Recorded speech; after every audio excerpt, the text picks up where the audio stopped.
Today I'm going to plant these 3 rose bushes. These are here.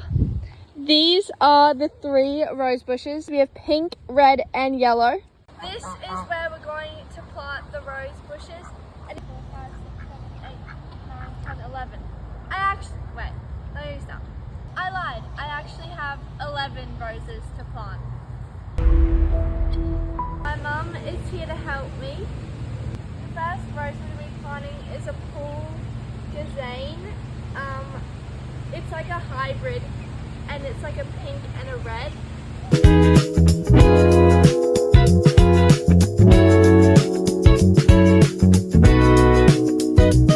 This is a Pure Perfume Sunrise and I'm pretty sure it's yellow.